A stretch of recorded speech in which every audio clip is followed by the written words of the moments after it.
Hava getirip beren aydın ne? Ertir, oraz kakam mele. Özüm, amalle gün çaramak gele. Ene, oral kakam da sürürdü para nimedim ay? Bilmedim de oğlum. Bir küçük gün kalmalı olan olaymasa ayın son ecem ırk kayda inip kaydı verendir de. Ay gelse kovda ene. Irsencan, oğlum. Ural kakana ley canavarhan aylap gör ne mi diye olur. Var ene. Hay tuğulama kulluktaş kosa oğlanlar ol gidip duray. Ne kulluktaş bir ulca oğlum. Atacağım. Selamun aleyküm. Tuğulama öğür vermeli olup duray. Kosa oğlan olup duray. Bir de ulca yedim. Tamam ben. Aman keyim. Berekella, berekella. Diyen hay berekella.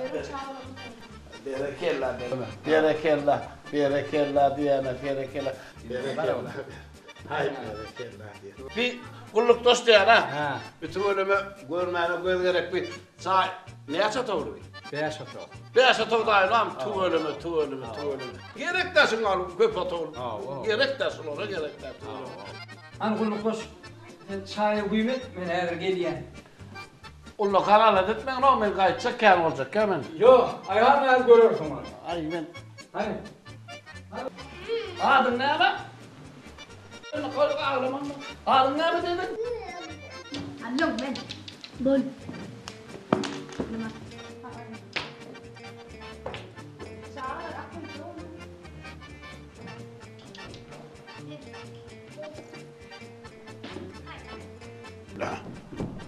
Oho, ne ama lo, ay, ver al topunu, ver. Ver oğlum, ver. Ben topunu, ver topunu. Sen vallahi. Ver. Ay nasıl yapacağım? Elim ne hemen desene. Şunun ocağı düşürsene, bar.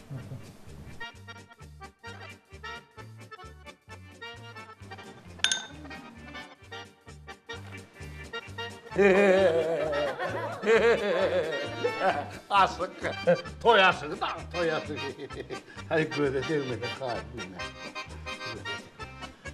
Sağa kalıyor, kılıklığı oluyor diyene. Ay beni göreyim ne olsun. Vıy, kulluktaş. Otur, ha çaylar basına yetti yani. Ay o da sağa kalıyor. Ay gülmen ne oluyor hadi böyle. Hani öyle bir. Benim ne taş kaynlıydım ben. Otur. Ay, çağladı. Geç anırdı oyna. Yan kız ol toplananca diyen, toplananca diyen. Ama yedin lafıza öyle yok mu karıya? Ya, onunla son mu? Yani Ecevit bilet mamalarını bitti geliyorlar. Salam Altın. Altın başlık yerine mi? Yerine yana Qaraşada çık. Qaraş, bol ya. Qaraşayım basalım.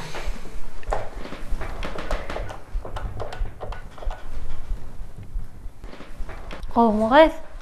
Hawa eşitdim. Nesip bolsa toy boljak da. Ay howlugar da Resuluňyz şeýdip berse. Haçan Resuluň toy geçerken garşyp bersin bol. Vay, oňa aýtyşyna görä, gatga oglan bolmaly. Garnaşraklary öýdýän. Agaýyz näme üçin ökünsin ol? Gülýäl oglana barýa. Gaýtam Resuluň özi ökünsin şolar ýalygyz ellerini direnni. Uy ýoksa da näme tikinjek gaýtoýa? Ay, menem görürünna. Altınasır Söwda merkezine gatga köýneklik matalar gelipdir. Şoňa gidip göräýmesem. Hani bolýagy ýa-da soňgurlaşýars. Altın, näme diýdiň ay? Sana hiç de adam diýemok.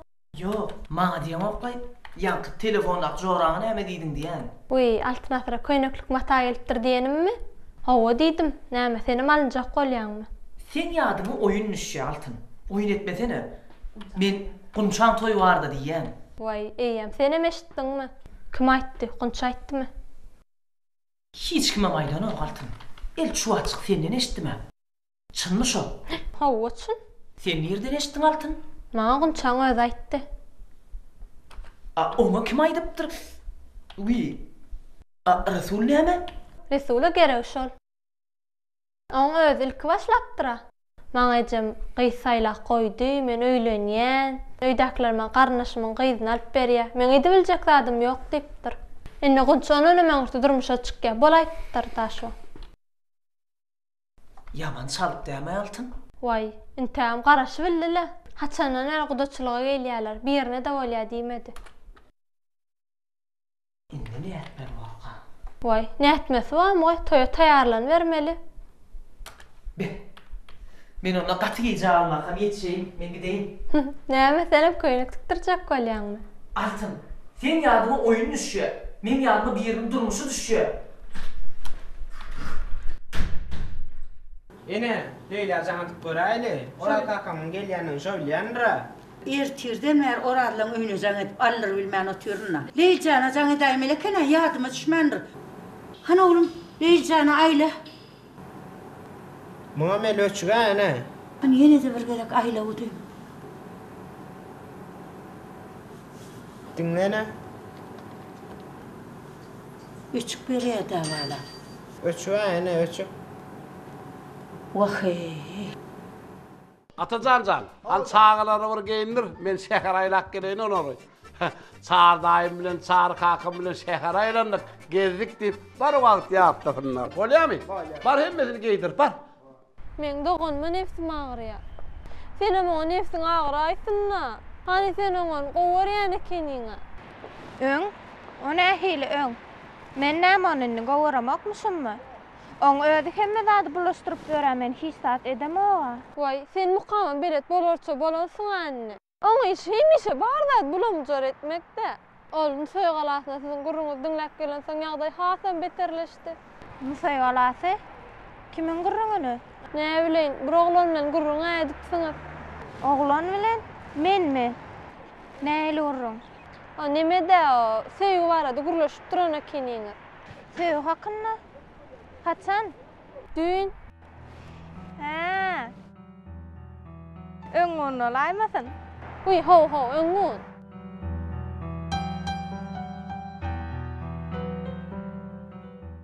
Nähile wallahi vay.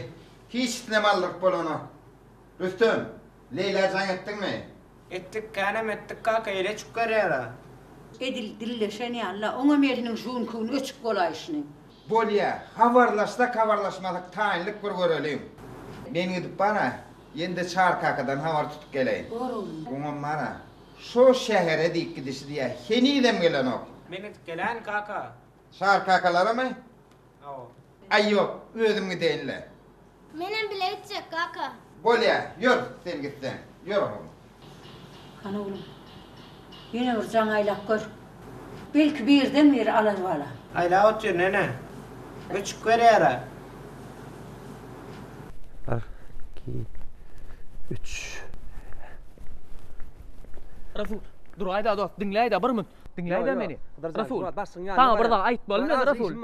Rasul, soň näçe aýtsamam, näçe gürleşdim, git şolya dinleýdi men dost şu. Indi näme boldukdyr? Dost, men sana ýalan sözle gunşa durmuşa çykýar diýdim. Meni bagyşlaýdy dost, men beýtjek dälim. Innem gunşa hakykatdan durmuşa çykýan eken. Hakykatdan? Owa bu zatlaň öňüni almasak bolmaýar. Altyn şey diýdi, gunşany tapaýarlar. Onça yer ne yok? Ýörün altından soraýarlar. Yer. Gelip oldu gerek. Ay şöyle bakalım gözlüğümleri gördük ha. Ay bu geldik ha. Ay bu geldik. Gerek. Hadi sağ ol kalkınız dedim gelin. Hadi yürü yürü. Git dedim git. Git hadi. Git. Git hadi yürü. Yürü hadi git dedim. Git. Ha? Uy ya. Ay Allah onu dedim. Bolya sağ ol. Men assak. Yok, men assak. Ene maňa astydy. Menem açyp bilýän. Inta sen çağa elýän. Men çağa däl, ene maňa daçdyr ya. Ene maňa astydy. Ene maňa astydy. Wah. Karlarymyz käte. Çağa diýeniň edil uçurum uşýaly bolýandyr diýseler. Bir wagtlar yalan ýaly göwnümde. Ine çağajyklarymyzyň her bir ýere ördek tüýjeleri ýaly uçup giden toňlar. Şolaýdyran atlaň çynnygyna ýüregiň bilen tadýaňam, gözüňem ýetdi. Ena tanın göğünü oğulla gıydı. Oğul gıydın göğünü dağ biledi dödüyle nabdatlar. Bak, barcak vaktımı anı aytmadım. Ecemin gözü yolluğu alır deyip pikreme diyen neler hali vardı. Men atayın dedim de. Döveydiler mi? Men sana elleme dedim ha. Vahey! Balacıklarım döveydiniz mi onu? Bağırsınlar orada ene. Mehriden orada bağır ene. Men atayın dedim sana. Ene elleme dedim o elledi de. Orla balalam. Yaş dövülse şatlık olur. Barın, ayrın. Sen o zatla ne et bilen Altın? Ne edip bileyin? Öz aytdı. Düşünmedim. Kimin öz aytdı? Vay, Mukam, men Leyli'nin özü bilen uğurlaştım. Ayttım am özü bilen uğurlaşık gör. Hükman bir da bulaştıransın deyip. Öz gurrun gördüm Altın. Vay, hova diyene Mukam öz aytdı. Sen ämiye gelip begendir aýdyňy genjan. Sağ ol, hoş gabaryň üçin. Bolýa.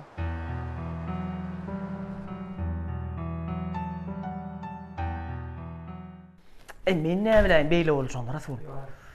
Altın, gulçaň ýüregini bilen okmay. Men ýa aytdym ha. Ýüregini aýtmadyň ama. Başlan kabinetinde. Toy üçün ruhsat aljak bolýar. Toy üçün? Toy üçün?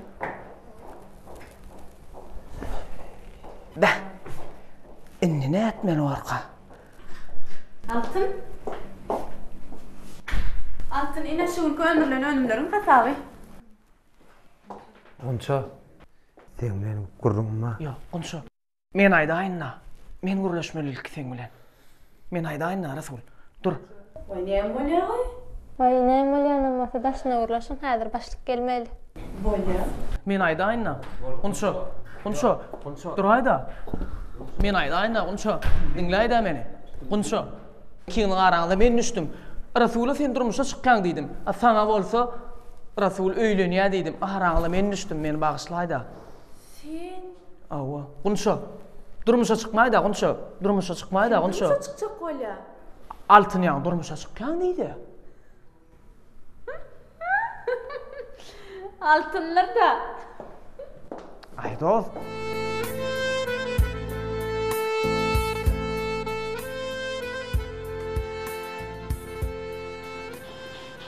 Habarlaşıp bildiniz mi? Beh. Ne hili bollay bey? Çağrılara vardın mı oğlum? Avva. Gelmeyenler. Çar kakan elle can koraymel kening de. Vah. Ona meňem aklym çatya oğlum. Jaň edilli. Yöne el telefonuna moýup gidipdir. Vah. Olmayacak bolsa bolanok.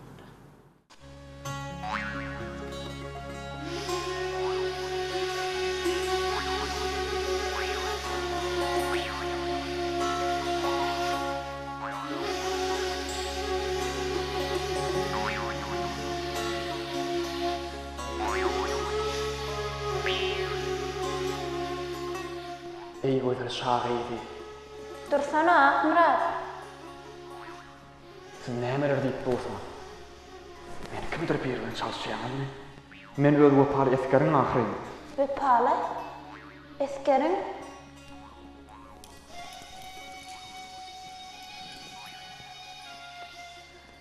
Sen? Hawa men şahydy. Bugün men ýürek sırym açmaly geldim. Bu aýtjaklarym şu ýagty jahanna dile getirjek iň soňky sözüm bolsaňy da düşünýär. Dur. Saklan. Yok. Benim mülakatı perispot hükümdarım. Iqbal yüreksizin sana eştirtmem üçin bana şu jaz fursatı bahş eden bolsa, oň öwrüňizde jany talap edilýän bolsa, men bu sözde birjik ekirjen menden baş goşýan. Saklan ýan orot. Ýoksam soňra gitşolar. Yok. Indi meni bu ýolun hiç bir güýjem saklap bilme. Dur. Beýtme. Men seni söýýän Leyli. Näme? Men seni söýýän Leyli. Eskerler. Ýowadyň wagty çaşany. Men seni söýýän Leyli. Meni bağışla. Mukam.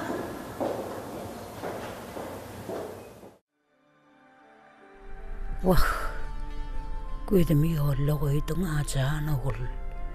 Yine yüreğim bir yerde karar tapmadan emi deyin balam. Avtofslu gelerim ke ya öz ulağına gelerim ke balam. Atısaklanmama alıp geliyenler vardı. Görmediğime epeyli vaktim oldu bağlalar mı? Ay neymi? Gelmedin deyip katı rüyalam değil. Uluk yerhanan dolanırmak antat mı diytene çağım. Ene, içeri girdi otur ay. Sen arkayına oturuver bolya mı?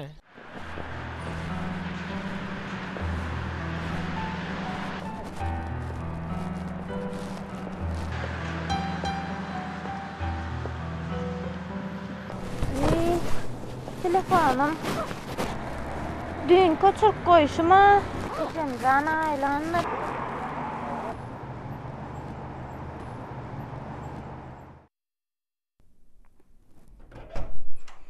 Ene! Leyli'nin el açıldı. O neyme deydin oğlu balam? Leyli'nin telefonunu işlep başladı deyip havarname elle. Vay şeylem hani aylan oğlum ayla. Elayın mı? Vay, ana özlemce gitti. Vay. Hani men gürleşeyin. Alo. Leylcan. Havayca bir yanlışlık bolanır. Ağamın düğün öğlenki daşarı yurda ödüşü. Hava menem elime çırp koyup duruna. Havayca.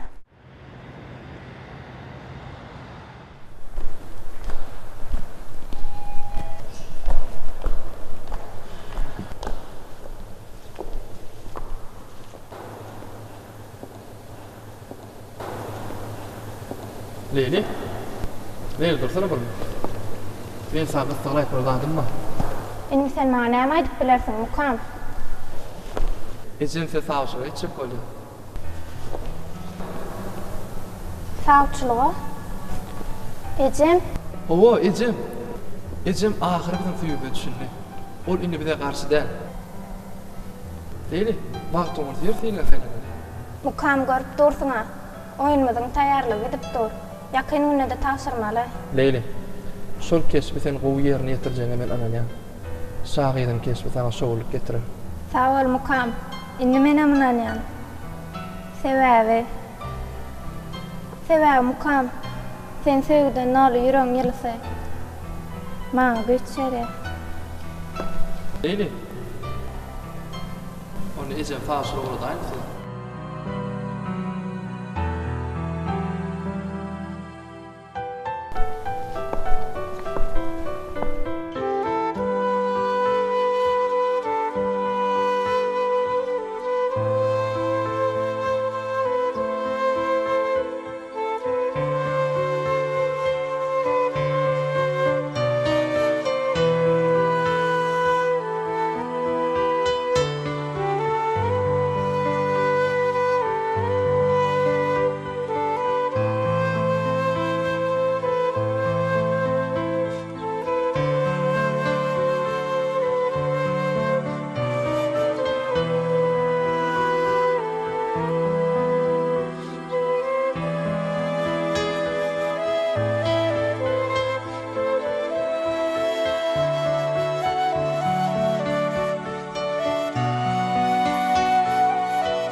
Qış patlanına doğru giyinmeklik, soğuklamanın önün almaklığın en ıhtibarlı usulüdür. Tebiğat bize qış, yaz, tomuz, göz patıllarını peşkeş verdi. Her bir patılın öz güzel ayrıtınlıkları var. Ademin bedeni patılların çalışmağına, şol patılın ayrıtınlıklarına göre uygunlaşmağa çemeleşer. Bu hadisa immun ulgamy, madde alış çalış ulgamy girişýärler. Bedene uygunlaşmak üçün biz edýän dogry hereketlerimiz bilen sagdyn durmuş yörelgelerini berjay etmek bilen ýardam bermeliler. Kış patylyna adamiň bedeni suukluk tagamlary az kabul etmek bilen yokumly tagamlary köp kabul edýär. Bedenine energiýany döretmäge çalışýar. Bu energiýa bolsa bedeniň ýylylygyny üpçün edýär. Yokumly tagamlara et we et öňümleri, balyk, däneliler, misge, çörek we bönümlerinden taýarlanylýan dürli milli tagamlarymyz,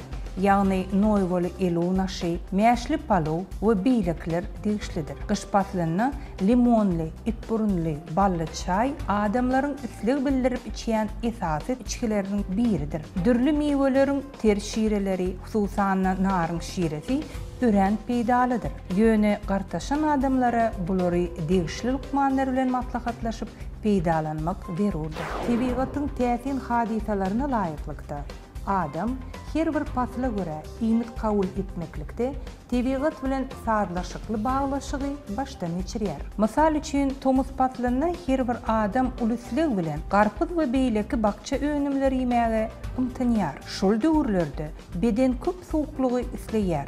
Ýylyň sowuk patlaryna bedenine ýokumly tagamlar kabul etmek, kädi, şugunur öňümleri kabul etmäge uly islik duýgulary döreýär. Diýmek adam tagam kabul edennede, geýnennede tebigat bilen saatlaşykly bolup, öz duýgularyny dinlemeli, olary ünsli bolmaly. Kış patlyny bedeni ýyl saklamak üçin tebigat boýunça ýyly egneşikler, kış ayak gaplary, baş gaplar, şeýle hem ellikler giyilýär. Bu eşikler daşaryk çykylanyna giymek bilen köpçüliklerin afta ulaglaryna münülerini derlemeň öňün almak maksady bilen üst kiyim egin eşikleriniň ilikleri ýazyrylmaly we baş gaplar çykarylmaly. Sebäbi köpçüliklerin afta ulaglaryny ýakymly temperaturanyň bolmagy we adam sowukdan ýagny daşardan afta ulagyň içine ýyly ýere girmegi netijesinde derleýär we barmaly bellenen nokodyna ýetenni köpçüliklerin afta ulaglaryň içinden daşyna çykanny daşardaky sowuk şemalyň uğruna bolmagy bilen dürli sowuklama kesellerine sezewar bolmagy mümkin.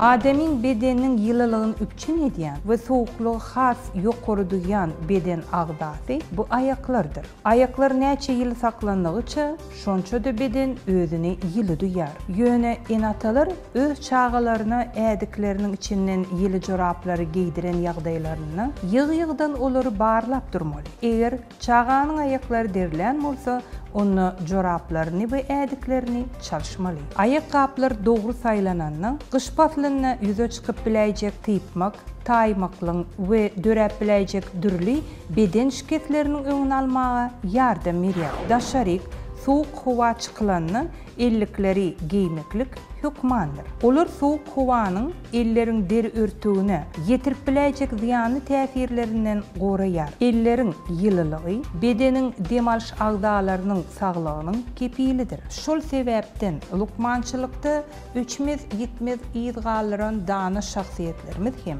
demalış yollarının soğuklamasını eller için niyetlenen vannaları, yapqıları ve beyleki emleri kullanıptırlar. Kış patlığına, daşarik çıkılanına baş kapları giymek, yağlıkları dakınmak zerurdur. Olar tutuş kelläni, saçları korumak bilen dürli kelle beyni soğuklama kesellerinin öňüni almaga ýardam berýärler. Saçlar ýuwulandan soň olary dogry we doly uratmaly. Çyýgly saçlar bilen hiç wagt şemalyň uruny durmaly däl we daşaryk çykmaly däl. Sebäbi saçyň düýbüne galan çyýglyk üý şertlerine ýyly derejede bolsa da ol eýýäm daşaryk soğuk hawa çykylanyny öz ýylylyk derejesini ýitirýär we soğuk hawanyň täsiri bilen bilelikde köp wagtlap täsir etmegi netijesinde dürli soğuklamalaryň esasy sebäbi bolup durýar.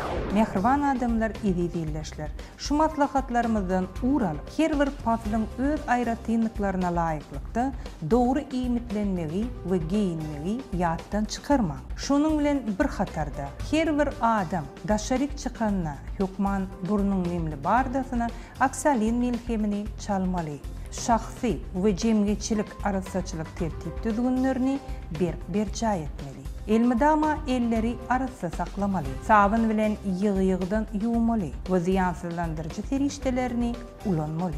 İş ve öy otoglarının howasyny Türkmenistanyň dermanlyk ösümligi bolan yüzärligi ulanmak arkaly temin etmeli. Milli tagamymyz bolan Qızılburç we sarımsak goşulan uň aşy taýýarlap kabul etmeli. Mehriban adamlar edilýärler. Şu maslahatlary berja etseňiz, ýylyň ähli pasyllaryny öz saglygyňyzy gorap bilersiňiz. Pasyllary görä geyinin, pasyllara görä sagdyn iýmitlenin, ýylyň ähli pasyllaryny sagdyn bolun. Türkmenistanyň Saglygy goraýyş we derman tenagaty ministrligi.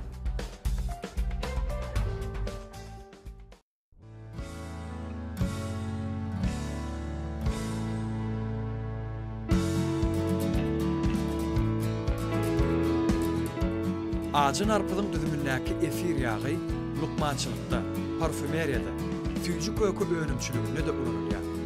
Ösümlüğün yaprağından taýýarlanýan dermanlyk ferişdeler antiseptik, sowuklamanyň garşysyna şerbetler has irki wagtlardan bäri peýdalanýar. Esasan lukmançylyk tejribesinde mentol ulanylýar.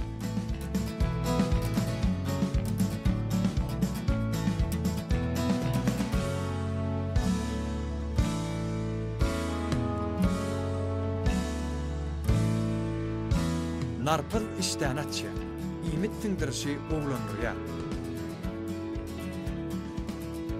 Ol, yokorku demaliş yollarının soğuklamasında kem bronkitte ulanırya.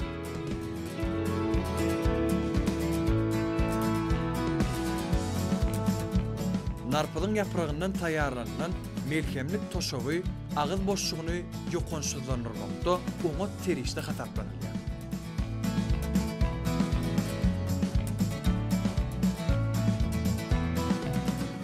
Her gün ýerden demlenip taýýarlanan narpyl çaýyny içmek maslahat berilýär.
Mehriban adamlar, şunun bilen Altınasır Türkmenistan teleýälimi şuňky işin jemleýär. Gijaňyz rahat bolsun, edilýärler.